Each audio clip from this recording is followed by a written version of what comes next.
बिस्मिल्लाहिर्रहमानिर्रहीम, अस्सलाम वालेकुम। पाकिस्तान और दुनिया भर में देखने और सुनने वालों को अब्दुल कादिर का सलाम। पाकिस्तान में 13 जुलाई की रात है। वैसे तो मजमूई तौर पर मुल्क की सियासत में कोई ना कोई हैजानी सूरत बरकरार रहती है, लेकिन आज ज़रा बात करते हैं ख़ास तौर पर पाकिस्तान तहरीक इंसाफ के हवाले से कि इनसाइड सर्कल्स में चल क्या रहा है। क्योंकि अब से कुछ देर पहले एक तो धड़ाधड़ नोटिफिकेशन जारी करके पार्टी से कुछ लोगों को बरतरफ कर दिया गया है। वो तो जस्टिफाई करता है कि जिन लोगों ने पार्टी से बेवफाई की उन लोगों का अंजाम यही होना था। काफ़ी टाइम लगा, देर आए दुरुस्त आए। किन लोगों को बरतरफ किया गया है, क्या लिखा गया है उस नोटिफिकेशन में या जो नोटिस जारी किया गया है, सारी तफसील आपके सामने रखता हूँ।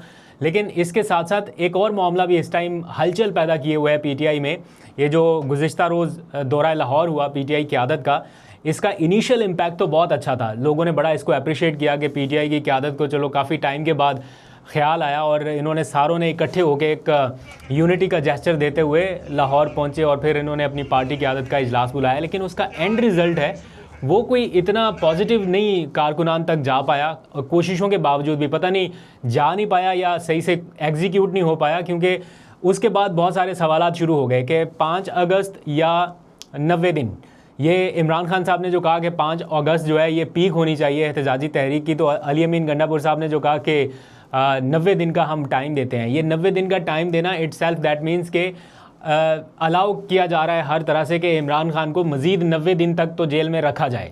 ये तो चीज़ है कि ठीक है 90 दिन तक, तो अब ये मान चुके हैं या कन्विंस कर दिया गया लोगों को कि 3 महीने इमरान खान कम अज़ कम और जेल में है।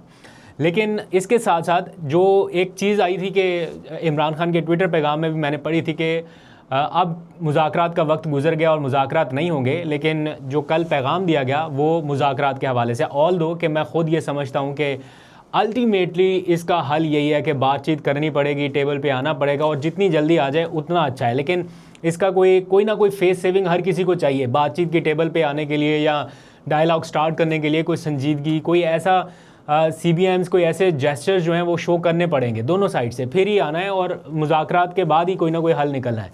लेकिन एक क्लियर कट इंस्ट्रक्शंस के बाद ये अनाउंस कर देना कि हम मुज़ाकरात के लिए ख़ुद को ओपन कर रहे हैं, आए हमारे साथ बातचीत करें, तो ये दो बातों को निगेट कर रहा है एक तरह से जो बानी पीटीआई की जानिब से कही गई। और इसके ऊपर वर्कर्स काफ़ी शोर शराबा कर रहे हैं सोशल मीडिया के ऊपर। अब यहाँ पर एक चीज़ अली अमीन गंडापुर ने क्लैरिफाई कर दी कि इमरान खान की जानिब से 5 अगस्त की डेडलाइन नहीं थी। ये कहा गया था कि 5 अगस्त को तहरीक अपने पीक पर होगी और वो अभी भी इस बात पे स्टैंड बाई कर रहे हैं कि 5 अगस्त तक हमने इस तहरीक को हर सूरत पीक पे ले जाना है। और उन्होंने लोगों से भी कहा कि आप लोग फ़ैसला कर लें कि हमारे साथ आना है या नहीं आना। अगर तो इसी तरह रहना है तो फिर आपकी मर्ज़ी, ना आए हमारे साथ। लेकिन अगर आप चाहते हैं कि ज़रा निज़ाम में थोड़ी तब्दीली आए, माहौल में थोड़ी तब्दीली आए, तो आपको हमारा साथ देना पड़ेगा और 5 अगस्त तक हमने इस तहरीक को पीक पे ले जाना। दैट मीन्स कि इस एक हिस्से पे वो वही बात कर रहे हैं जो इमरान खान साहब ने की है। अब जो 90 दिन वाला आगे टाइम उन्होंने बढ़ाया है, वो कह रहे हैं कि 90 दिन का टारगेट हमने अपने लिए रखा है कि 5 अगस्त की उस पीक के बाद आगे क्या करना है वो 90 दिन का उन्होंने कहा कि हमने अपने लिए टारगेट रखा है कि या फिर हम सियासत से अलग हों या फिर हम इमरान खान की रिहाई को यकीनी बनाएं। तो उसके लिए वो कह रहे हैं ये टाइम। बहरहाल मौसम की शिद्दत को देखते हुए, आने वाले चंद इवेंट्स को ज़हन में रखते हुए भी ये 90 दिन का जो टाइम है ये पीटीआई की ओवरऑल क़यादत ने डिसाइड किया। तो लग रहा है कि ये कहीं ना कहीं किसी हद तक इमरान खान की मुशावरत से ही है, चूँकि उन्होंने ये नहीं कहा कि 5 अगस्त इज़ द फाइनल डेडलाइन, तो इसलिए इसको थोड़ा जस्टिफाई किया जा सकता है। दूसरा, मुज़ाकरात वाला मामला जो है वो अभी तक पेंडिंग है। इसके ऊपर कारकुनान वर्कर्स जो हैं वो अपने तौर पे ख्यालात का इजहार कर रहे हैं। आप लोगों की क्या राय है ज़रा कमेंट सेक्शन में बताइएगा ताकि हम उसको भी अंडरस्टैंड कर सकें। लेकिन जो इस सारे मामले से हट के एक और चीज़ हुई है वो पंजाब की जो क़यादत है उसको नज़रअंदाज किए जाने के हवाले से है। फॉर एग्ज़ाम्पल, अगर ये पूरे का पूरा इवेंट आप लेके आ रहे हैं पंजाब में, केपी से चले हैं, इस्लामाबाद पहुंचे हैं, यहाँ से लोगों को लिया, पंजाब पहुंच गए, इवेंट ऑर्गेनाइज़ हो रहा है और उस इवेंट में चीफ़ ऑर्गेनाइज़र पंजाब जो है वो नहीं है, शामिल नहीं है। आप इमरान खान की रिहाई का लाहेअमल तैयार कर रहे हैं और उसमें उनको शामिल नहीं किया जा रहा। पहली तो ये गलती। दूसरा, जब लोगों ने इसको नोटिस किया, पूछा इस बारे में कि क्यों नहीं शामिल किया गया, तो जस्टिफाई ये किया गया कि उनकी कुछ मसरूफियात थी। पहले ये कहा गया कि वो चूँकि इलेक्टेड MNA नहीं है तो सलमान अकरम राजा साहब कौन सा MNA बन गए, या मतलब फॉर्म 45 के अकॉर्डिंग तो हैं, लेकिन उस तरह तो आलिया हमजा साहबा के पास भी वो इखलाकी हैसियत मौजूद है।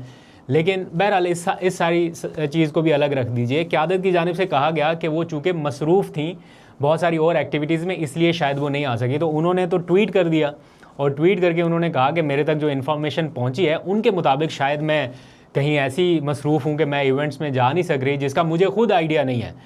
तो ये चीज़ जो है वो उन्होंने खुल के निगेट कर दी। अब पीटीआई में इस टाइम चल क्या रहा है मसला, कि हर दूसरे दिन ये कोशिश करते हैं कि हम यूनिटी का एक ऐसा मैसेज दें जिससे सबको लगे कि हम इकट्ठे हैं, सेम पेज पे हैं, सेम आइडिया के साथ एग्जीक्यूशन करते हुए आगे बढ़ रहे हैं।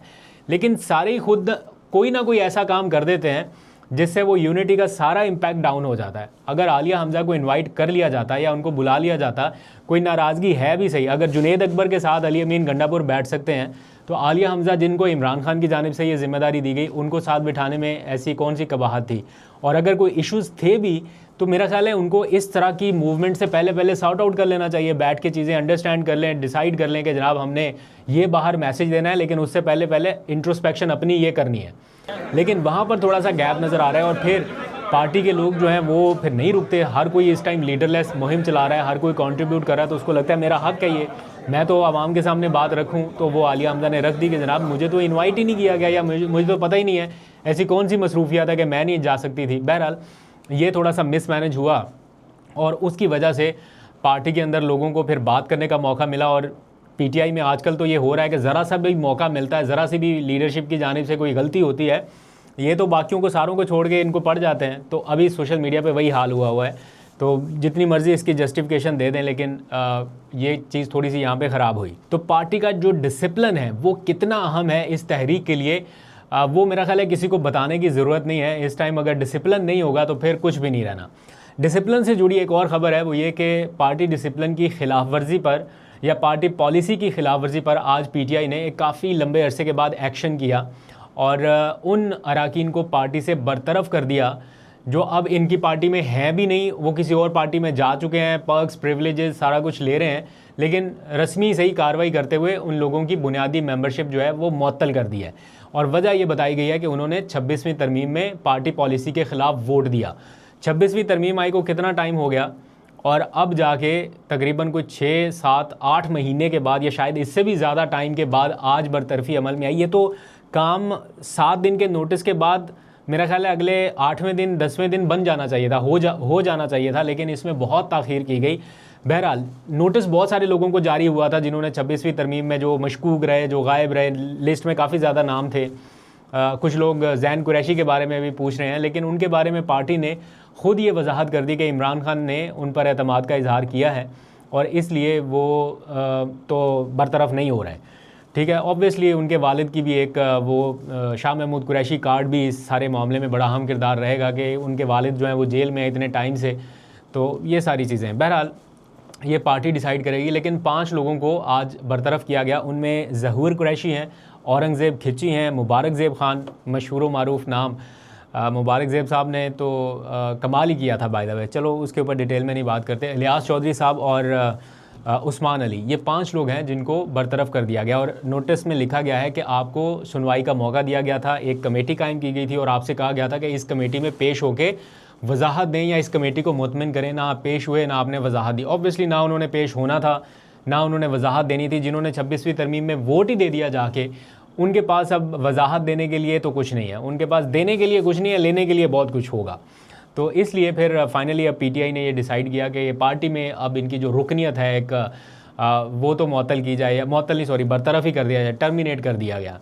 तो ये आज की एक इम्पॉर्टेंट डेवलपमेंट है। फिर जो और बाकी लोग हैं, इसमें कुछ लोग हैं जिनके उस टाइम राब्ते नहीं हो रहे थे, जिन्होंने वोट नहीं दिया लेकिन अचानक से पार्टी से कनेक्शन अपना ख़त्म कर दिया था, उनको भी नोटिस जारी हुए थे, लेकिन वो उस कमेटी में पेश हो गए थे और पेश हो गए उन्होंने अपनी कुछ वजाहत दी जिसे फिर कमेटी ने एक्सेप्ट किया। तो इसलिए बाकी लोगों के ऊपर से तलवार हट गई। लेकिन ये 5 लोग जो हैं, ये तो मेरा ख्याल है इनमें से कुछ लोग तो शहबाज शरीफ साहब से मुलाकात भी कर चुके, पार्टी ज्वाइन कर ली PMLN, कुछ लोग ओहदों पर भी आ गए, मुआवन खसूसी बन गए। तो इसलिए इनका PTI में अब कुछ था भी नहीं।